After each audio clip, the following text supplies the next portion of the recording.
नमस्कार दोस्तों, in a latest Chinese military's purge drive has led to the dismissal and arrest of a remarkable number of top defense officials। दुनिया की तीसरी बड़ी powerful army में आज के समय पावर स्ट्रगल देखने को मिल रहा है and under the massive military purge top level officials को अरेस्ट किया जा रहा है क्योंकि चीनी सेना में बगावत की बू आने लगी है। इसीलिए शी जिनपिंग चुन चुन कर अपने विद्रोहियों को मौत के घाट उतार रहे हैं और चाइना में एक बार जो अरेस्ट हुआ दोबारा मार्केट में दिखा नहीं। इस बार लेटेस्ट खबर है सीएमसी के वाइस चेयरमैन हे विडोंग के डिटेंशन की। हे विडोंग शी जिनपिंग का राइट हैंड माना जाता है, इसीलिए खबर बनती है top Chinese military official close to Xi rumoured to have been arrested. और ये सीएमसी का वाइस चेयरमैन भी था। सीएमसी सेंट्रल मिलिट्री कमीशन एक टॉप लेवल बॉडी है that comprises 5 members which is led by Chinese president Xi Jinping and that controls the People's Liberation Army. इसीलिए इनका detention mark करता है एक another major shakeup in the Chinese military leadership because China nowadays is undergoing a sweeping military purge. और ये development follow करती है Chinese military में हो रही मैसिव मिलिट्री लीडरशिप चेंज की उस वेव को जो पिछले 2 सालों से कंटिन्यू है। और सीएमसी के वाइस चेयरमैन का अरेस्ट इस बात का भी सिग्नल है कि पीपल्स लिबरेशन आर्मी में आज के समय हाईएस्ट लेवल पे इनस्टेबिलिटी ग्रो कर रही है और इसी इनस्टेबिलिटी की वजह से China's military has military purge on a massive scale and top generals arrested amid power struggle। पिछले कुछ दिनों की रिपोर्ट्स ये सजेस्ट करती हैं कि चाइनीज मिलिट्री में टॉप लेवल ऑफिशियल्स को अपने पदों से रिमूव करके अरेस्ट किया जा रहा है एंड हे विडोंग का अरेस्ट इसी चैन रिएक्शन को ट्रिगर करता है। हाल ही की एक रिपोर्ट ने यह भी सजेस्ट किया था कि former PLA general logistic department minister Zhao Keshi को भी कस्टडी में लिया जा चुका है और इनके साथ साथ सेवरल सीनियर जनरल्स को भी अरेस्ट किया गया है एंड रिमूव कर दिया गया है अपने पदों से from the Fujian faction. And these reports intensifying the ongoing shakeup within the Chinese military and Zhao Keshi भी एक टॉप लेवल डिफेंस ऑफिशियल था जो चाइनीज मिलिट्री में लॉजिस्टिक्स सप्लाई एंड इंफ्रास्ट्रक्चर को ओवरसा करता था, लेकिन ये डिपार्टमेंट 2016 में डिसॉल्व करके रीऑर्गेनाइज्ड कर दिया गया इनटू सेवरल अदर डिपार्टमेंट्स। इसीलिए झाओ केसी का रिमूवल पर्टिकुलरली नोट वर्दी है क्योंकि पीएलए को स्ट्रेंथन करने में इनका प्रोमिनेंट रोल रहा है और ये फॉर्मर कमांडर थे of the Nanjing military region but now defect and he was also the head of the general logistic department जिसने एक कंसिडरेबल इन्फ्लुएंस किया है over the military's budgets, resources allocations and China's defence industry. और ऐसे ही थे and CMC के vice chairman. अब आप इनको सी जिनपिंग का राइट हैंड कहें या लेफ्ट हैंड कहें, ये आपके ऊपर है, लेकिन देखा जाए तो एक हाईएस्ट पोजीशन पे बैठा हुआ व्यक्ति आज के समय अरेस्ट हो चुका है और माना जाता है कि इनका जो राइज हुआ था वो बेसिकली बिलीव किया जाता है कि सी जिनपिंग के साथ क्लोज एसोसिएशन की वजह से ही हुआ था। जब सी जिनपिंग फ्यूजियन रीजन में स्टेशन थे तो उनके साथ में इनको भी जो है डिप्लॉय किया गया था एंड धीरे धीरे he became part of the so called Fujian click और चाइनीज मिलिट्री में अपनी पावर को स्ट्रेंथन करता गया और उसके बाद चाइनीज मिलिट्री की ईस्टर्न थिएटर कमांड का हेड बन जाता है which is responsible for operations related to Beijing that claimed Taiwan. Zhao लेंजिन एक इंडिपेंडेंट इन्वेस्टिगेटिव जर्नलिस्ट हैं। उनका कहना है कि 2 सोर्सेज ने इंडिपेंडेंटली ये कंफर्म किया है कि हे को अरेस्ट किया जा चुका है और इसके अलावा हे के सेक्रेटरी पे भी N investigation is also underway क्योंकि स्पेकुलेशंस हैं कि हे के सेक्रेटरी ने क्लासिफाइड इंफॉर्मेशंस को पॉसिबली लीक किया है और ये डिटेंशंस या अरेस्ट की खबरें यदि कंफर्म हो जाती हैं चाइनीज साइड से then the detentions will likely fuel speculations about Xi Jinping's grip on the military, कि चाइना के शी जिनपिंग चाइनीज मिलिट्री पे अपनी ग्रिप को और भी मजबूत करना चाह रहे हैं। And the discussions of potential power struggle with in the PLA, कि पीएलए में आज के समय जो चल रहा पावर स्ट्रगल है उसकी भी इंफॉर्मेशन कंफर्म हो जाएगी।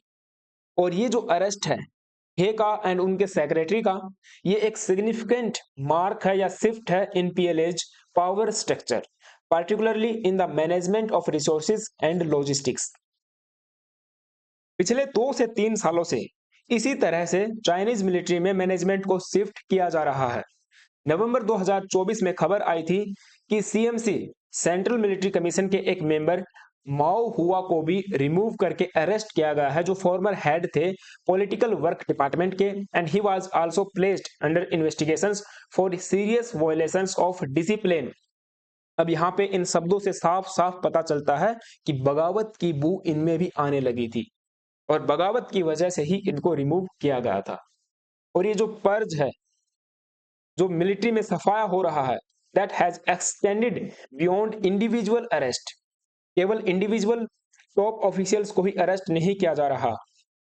रिपोर्ट्स का यह भी कहना है कि वेस्टर्न थिएटर कमांड के deputy commander and multiple Fujian based generals को भी डिटेन किया जा चुका है। एंड एडिशनल इंटेलिजेंस ये भी सजेस्ट करती हैं that senior figures including eastern theatre navy commander, deputy director of CMC science and technology committee and director of the military affairs office को भी पर्ज किया गया है, उनका भी जो है सफाया किया जा चुका है। मोस्ट प्रोबेबली उनको मौत के घाट उतारा जा चुका होगा। और ये जो क्रैकडाउन है फ्यूजियन बेस्ड लीडर्स पे, बेसिकली ये इसीलिए भी सिग्निफिकेंट हो जाता है क्योंकि सी जिनपिंग की जो ट्रेडिशनल पावर केंद्र है, यानी कि जो सत्ता का केंद्र है वो फ्यूजियन से ही आता है, बिकॉज ये भी फ्यूजियन रीजन से ही आते हैं और माओ जेडोंग भी फ्यूजियन में ही अपनी लीडरशिप को इंप्रूव करके आए थे। इसीलिए ऑब्जर्वर्स का ये कहना कि हमारे सामने आज के समय 2 क्वेश्चन है, whether Xi is turning on his former allies, क्या सी इन नए लोगों को अरेस्ट करके या रास्ते से हटा के अपने पुराने जो मित्र हैं, पुराने जो फॉर्मर अलाइज हैं उनको लाना चाह रहे हैं, या ये एक रिस्पॉन्डिंग है to the growing anti Xi movement within the military. क्योंकि साफ जाहिर होता है कि इतने बड़े टॉप ऑफिशियल को यदि आप रिमूव कर रहे हो तो कहीं ना कहीं anti Xi movement within the military चल रहा होगा। अब चाइना में खबरें बाहर नहीं आती हैं, जो माउथ पीस हैं वो केवल सिलेक्टेड खबरों को ही सामने रखते हैं, इसीलिए कुछ रिपोर्ट्स के माध्यम से ही ये खबरें बाहर आती हैं। तो कहीं ना कहीं एंटी सी मूवमेंट तो चल रहा है। एनालिस्ट ये सजेस्ट करते हैं that the most high profile targets may still be ahead. जी हाँ, मोस्ट हाई प्रोफाइल टारगेट्स अभी भी आगे हैं और उनको जो है रिमूव किया जा सकता है। And the internal power struggle shows no signs of abating. अभी इंटरनल जो पावर स्ट्रगल चल रहा है इसके खत्म होने के कोई भी निशान हमको नहीं दिख रहे। The coming weeks could reveal whether this is merely a campaign against corruption, क्योंकि चाइनीज आर्मी में करप्शन एक बहुत बड़ा इशू आज के समय बना हुआ है। चाइनीज टॉप लेवल के ऑफिशियल्स बहुत बहुत ज्यादा करप्ट बन चुके हैं। तो आने वाले कुछ हफ्ते हमको ये बताएंगे कि क्या ये एक मात्र करप्शन पे या करप्शन को खत्म करने के लिए उठाया गया कैंपेन है, और अनफोल्डिंग ऑफ ए ब्रॉडर और more dangerous contest for control with in China's armed forces. यानी कि सी जिनपिंग से सत्ता छीन के मिलिट्री को कंट्रोल करने का कोई डेंजरस प्लान चल रहा है, ये आने वाले हफ्ते हमको बताएंगे। बट अब जो बड़ी ऑफिशियल्स की अरेस्ट हुई है उसमें क्या होगा, व्हाट्स नेक्स्ट, चलिए बात करेंगे। लेकिन उससे पहले आप सभी से छोटी सी रिक्वेस्ट है गाइज, यदि आप चैनल पे नए आए हो तो एक सब्सक्राइब करना, एक बेल आइकन को प्रेस करना, और वीडियो अच्छी लग रही है तो एक लाइक करना। नाउ व्हाट्स नेक्स्ट, देखिए मीडिया रिपोर्ट्स का ये कहना है कि अभी अनक्लियर है कि आगे होगा क्या। Beijing will formally confirm the status of He and Zhao in the near future, क्योंकि हे एंड झाओ केसी के अरेस्ट को अभी तक चाइनीज गवर्नमेंट ने ऑफिशियली डिक्लेयर नहीं किया है। क्योंकि 2023 में भी ऐसा ही हुआ था। चाइना के former minister foreign minister Qin Gang and ex defence minister Li Shangfu, इन दोनों को भी अरेस्ट किया गया था। लेकिन उनके पद से उनको तब तक रिमूव करके नहीं दिखाया गया जब तक समर 2023 में वे पब्लिक से डिसअपियर नहीं हो गए। जब लोगों को पता चला कि ये तो मार्केट से गायब हैं, तब चाइनीज गवर्नमेंट ने इनके जो रिमूवल की खबर सामने लाई और उनके स्थान पे दूसरे मिनिस्टर्स को अपॉइंट किया। तो इस तरह से ये कुछ खबरें मार्केट में चलती रहती हैं कि चाइना में टॉप ऑफिशियल्स को किस तरह से रिमूव किया जाता है, वो मिसिंग हो जाते हैं एंड कुछ लोगों का कभी पता नहीं चलता। हालांकि किन गैंग के बारे में ये खबर थी कि वो फिर से रीअपीयर हुए हैं, उनको फिर से जो है पब्लिक में देखा गया है। बट अभी फिलहाल कुछ हम कह नहीं सकते क्योंकि चाइना में सिलेक्टेड न्यूज ही बाहर आती हैं, राइट। तो ये एक छोटा सा डिस्कशन था एंड आई होप कि आपको सारी बातें समझ में आई होंगी। आपका क्या ओपिनियन है मुझे कमेंट बॉक्स में जरूर बताना कि क्या वास्तव में ही चाइनीज मिलिट्री में बगावत होने वाली है या कुछ करप्शन के खिलाफ इनका एक ये कैंपेन है, या सी जिनपिंग का टाइम अब जो है जाने वाला है। ठीक है, alright, so thank you guys, have a nice day.